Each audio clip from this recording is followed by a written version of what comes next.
Olá, alunos! Vamos iniciar o nosso terceiro bimestre? O nosso terceiro bimestre, ele está um pouquinho mais difícil que o primeiro e o segundo, mas não fique com medo. Nós vamos trabalhar devagar, direitinho. Qualquer dúvida que você sentir, você manda uma mensagem no WhatsApp que eu repito para você, certo? Então vamos lá. Aula de ciências, tema níveis de organização do corpo humano, capítulo 4, da página 57 a 70. Você vai encontrar tudo no seu livro. Se estiver com dúvidas, basta você pegar seu livro e dar uma olhadinha nessas páginas, ok, turmas? Então vamos lá. Nós estávamos falando sobre seres vivos, como eles podem se alimentar, obter energia, se movimentar. Então, a partir desse bimestre, nós vamos começar a estudar os seres vivos, o seu corpo, o seu organismo, o meu corpo, o seu corpo, o nosso organismo. Quais são as principais características do nosso corpo externamente e internamente? Eu coloquei para vocês uma imagem de uma mulher e ela está fazendo uma caminhada, então a gente pode dizer que ela está tentando ter uma vida saudável. E essa vida saudável, ela está ligada a quê? A uma boa alimentação, a higiene, cuidados com o corpo, um pouquinho de repouso, um pouquinho de lazer. Então, no nosso dia a dia, a gente precisa praticar atividades diferentes, né? O tempo todo o nosso corpo está em movimento. Então, é importante que nós precisamos fazer esses exercícios para manter o nosso corpo funcionando direitinho. Quando nós temos o conjunto de fatores positivos, nós conseguimos evitar diversas doenças, certo, gente? O que eu venho falar para você sobre isso? Quando a gente olha o nosso aspecto externo do nosso organismo, é possível perceber que ele é formado por várias partes, certo? Braços, pernas, cabelos, cabeça, certo? E se eu falar para você e por dentro, você saberia me dizer como é formado o seu organismo por dentro? Ah, difícil, né? Então, para facilitar, os cientistas eles acharam que seria melhor dividir o nosso organismo para que nós pudéssemos entendê-lo. Então, nós vamos trabalhar níveis de organização do corpo através dessa maneira. Imaginem que um pedreiro precisa construir uma casa. E aí ele vai, pega um tijolo, depois ele pega outro e assim por diante. No final, quando ele junta todos esses tijolos, ele constrói uma casa, não é isso? Nós, se compararmos a construção de uma casa, é um pouquinho parecido. Como é que a gente consegue desenvolver o nosso organismo internamente? Como é que ele consegue chegar até um formato completo? Através de uma menor partícula que existe no nosso organismo, chamado de célula. A célula, quando se une com outra e mais outras e milhões delas, é capaz de fazer um organismo completo. Então, os níveis de organização, nós vamos entender todas as etapas, como se forma uma célula, como ela se une até formar um organismo completo. Então, preste bastante atenção. Vamos ver quais são esses níveis de organização do nosso corpo humano? Nós vamos para a primeira, ou seja, a menor parte do nosso organismo, célula. Está aqui a célula representando. Quando eu tenho várias células, eu formo um tecido. Olha só, várias células. Quando eu tenho vários tecidos, eu formo órgãos. Olha, quer dizer então que esses órgãos aqui são formados por vários tecidos. Quando eu tenho vários órgãos, eu tenho um sistema. E quando eu tenho vários sistemas, eu tenho um organismo. Professora, não entendi nada. Vamos recapitular? A célula é a menor parte de nós, menorzinha. Quando esta célula se une com várias outras iguais a ela, ela forma um tecido. Quando esse tecido se junta com outros tecidos, ele forma um órgão. Quando vários órgãos se juntam, ele forma um sistema. E quando eu tenho vários sistemas, eu posso dizer que eu tenho um organismo completo. Ok, turma? Nós vamos ver detalhadamente cada um desses. Célula. O que é a célula? A célula é a unidade básica, estrutural e funcional de todos os seres vivos, ou seja, é a menor parte do ser vivo. Ela vai fazer a estrutura do nosso organismo e também vai funcionar. É ela que vai dar função, ou seja, ela vai comandar diversas atividades. De que maneira? Vamos entender. Eu coloquei aqui para vocês duas células, a célula animal e a célula vegetal, a célula das plantas. Vamos ver as características sobre as células? Citologia é a área da biologia que estuda a célula. A palavra célula foi usada pela primeira vez em 1667 pelo inglês Robert Hooke, era um cientista, e ele gostava de fazer experiências, e um dia ele começou a fazer uma experiência lá muito simples, com um microscópio muito simples, que está aparecendo para você aí, e ele observou pedacinhos de cortiça. O que era cortiça? Era um pedacinho de tecido vegetal, pedacinho de um vegetal, um tecido dele que já estava morto. E com esse microscópio, ele percebeu que a cortiça era formada por numerosos compartimentos vazios, ou seja, como se fossem vários buracos. A esses compartimentos ele deu o nome de célula. Palavra diminutiva do latim cella, que significa cavidade. Ou seja, quando ele observou, ele viu uns buraquinhos. E que buraquinhos eram esses? As menores partes dessa planta, que ele chamou de célula. A partir de então, outros cientistas começaram a fazer diversas pesquisas sobre isso, criaram o que a gente chama de teoria celular, onde todas as células são pequenas estruturas vivas, que têm uma organização interna, na qual parte é responsável por uma determinada atividade, que é o que a gente vai ver nos desenhos à frente. Olha só, gente, só para a gente ter uma ideia sobre o microscópio. O microscópio óptico, que é esse que a gente vê nos laboratórios, ele consegue ver até 2.000 vezes, ou seja, aquele tamanho real, Agora, o microscópio eletrônico, as lentes dele são tão bem mais avançadas que consegue ver até 100 milhões de vezes. Então, se a gente conseguisse ver uma bactéria, por exemplo, em um microscópio eletrônico, ela seria bem mais visível que no microscópio óptico. Isso é avanço tecnológico, é a possibilidade da gente conseguir aprender sobre seres vivos, sobre estruturas e que vão acabar nos ensinando e nos passando mais informações, E as células, como elas são formadas? As células, gente, elas são sim capazes de realizar diversas atividades. Elas são importantíssimas. Sem as células, nós não conseguimos sobreviver.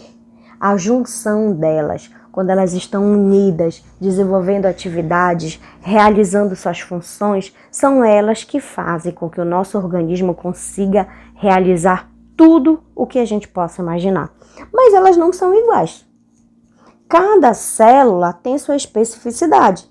Por exemplo, o neurônio, ela tem uma forma estrelada, como se fosse uma estrela, e ela está trabalhando aqui no nosso cérebro, processando as informações, passando as informações, pensamentos, ações. Diferente, por exemplo, de uma célula alongada,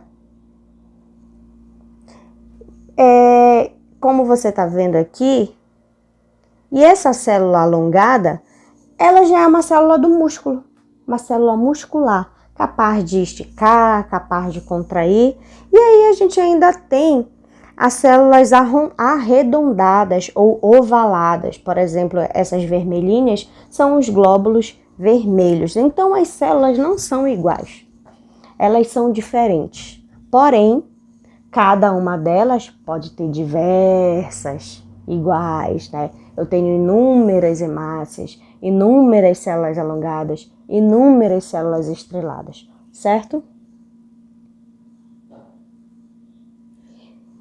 E para a gente compreender um pouquinho mais sobre célula, nós vamos identificar que existem seres formados por muitas células, que são os seres pluricelulares. Quem são os exemplos?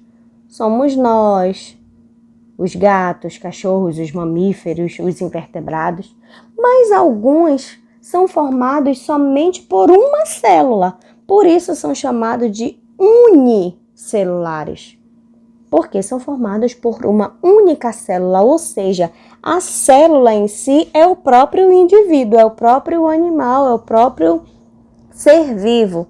Exemplo, bactérias, protozoários.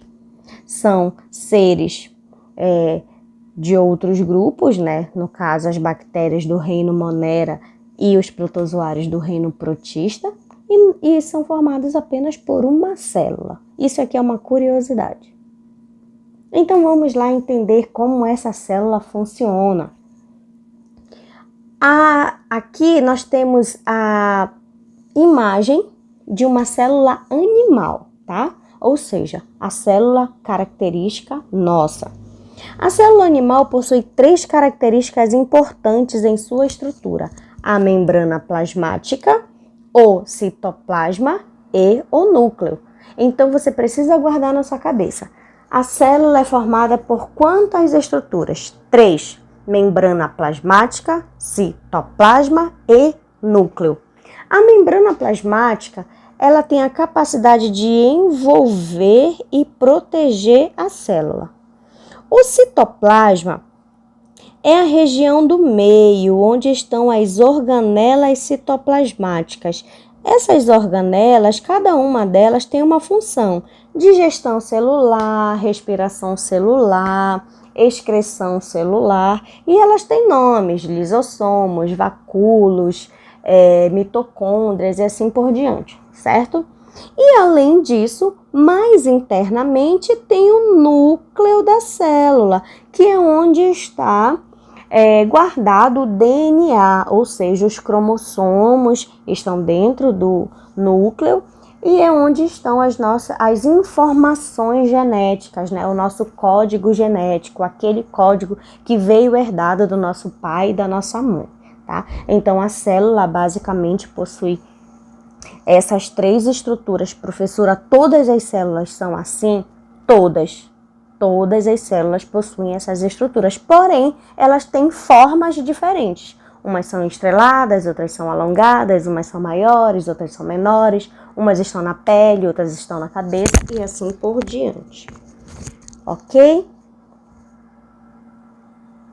Noções de uma célula vegetal. Existe diferença da nossa célula para a célula das plantas? Existe. Qual é essa diferença? Olha só. A célula vegetal possui 3 características importantes em sua estrutura: a membrana plasmática, o citoplasma e o núcleo, que nós temos também. Porém, ela vai diferenciar-se da célula animal, pois apresenta cloroplastos e parede celular. Olha esse nome, cloroplasto, lembra de clorofila? O pigmento verde, o pigmento que realiza a fotossíntese. Na verdade, a fotossíntese ela vai ocorrer dentro dessa organela citoplasmática, dentro dessa estrutura que está dentro do citoplasma. E aí, ele que vai dar o pigmento verde, por isso a clorofila está aqui no cloroplasto, tá bom? Além disso, tem a parede celular, tem a membrana e tem mais a parede celular. Questão de prova: Qual a diferença entre a célula animal e a célula vegetal? A célula vegetal possui duas estruturas que a célula animal não possui: parede celular e cloroplastos, ok? Gente, quando a gente estuda a célula sozinha, a gente sabe que um corpo humano ele não é capaz de viver de uma única célula, porque nós somos pluricelulares. Nós somos seres vivos dotados de muitas células, de milhares de células.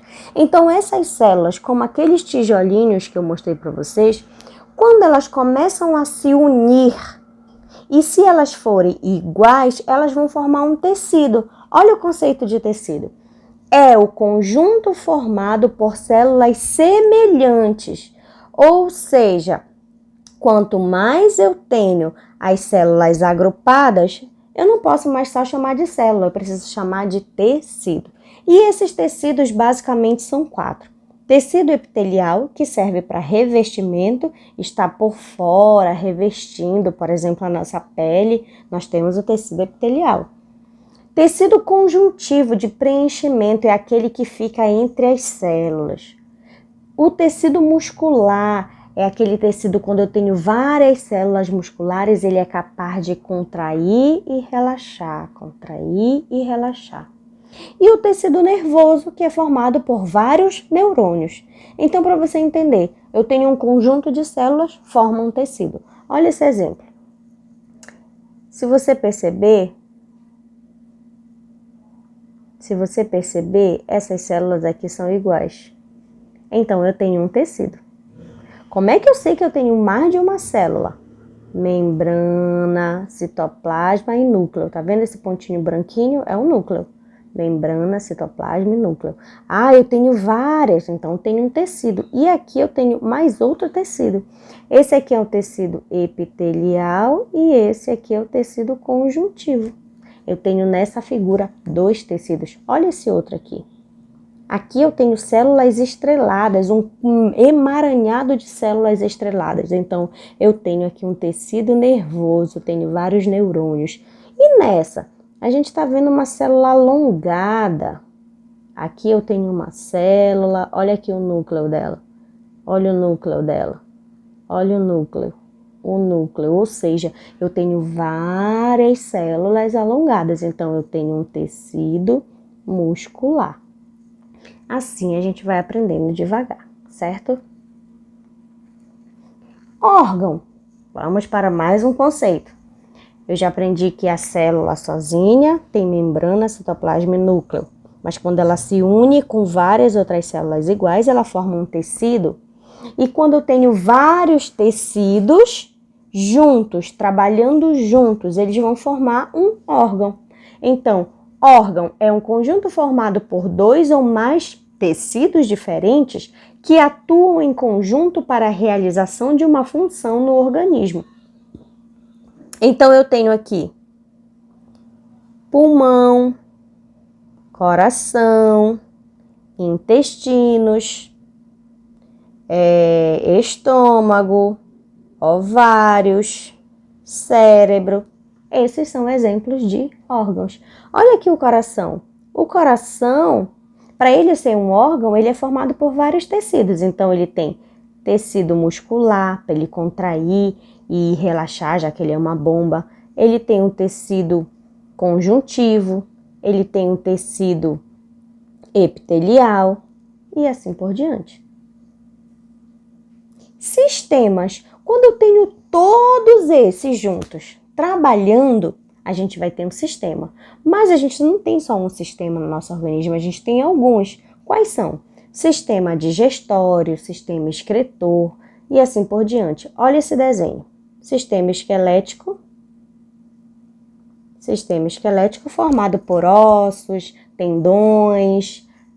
Eu tenho o sistema circulatório formado por coração e vasos sanguíneos. Sistema nervoso formado pelo cérebro, pelos nervos, formado pelos neurônios.